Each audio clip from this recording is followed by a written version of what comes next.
پلار می ګټه نه ده کړې ما په تاوان پسې تاوان کړی د خپل خاموشه احساس چغې اورم ما دومره ظلم په خپل ځان خپل خاموشه احساس چغې اورم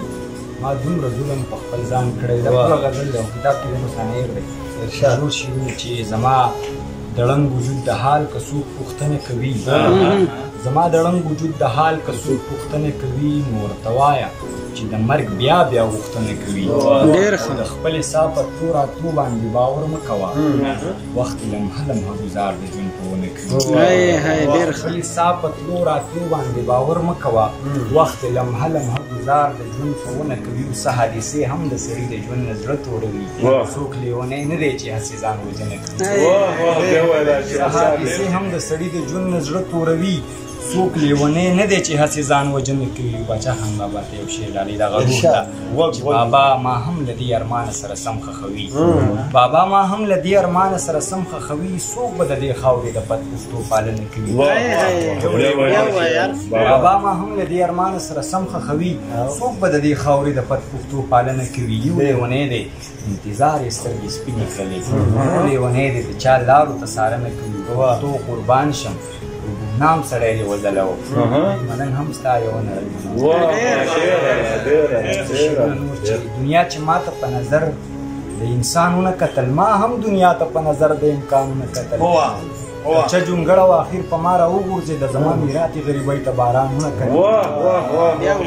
چا جونګړه و اخر په ما راوغورځېده زما میراتې غریبۍ ته بارانونه کتل هسې یې واخیسته زما د چاودي زړه نه ازار زما په سترګو کې مینت ته جانانونه کتل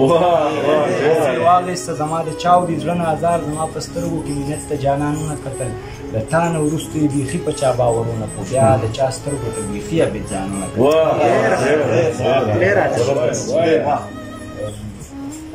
که ملا دی او کډم دی محترم دی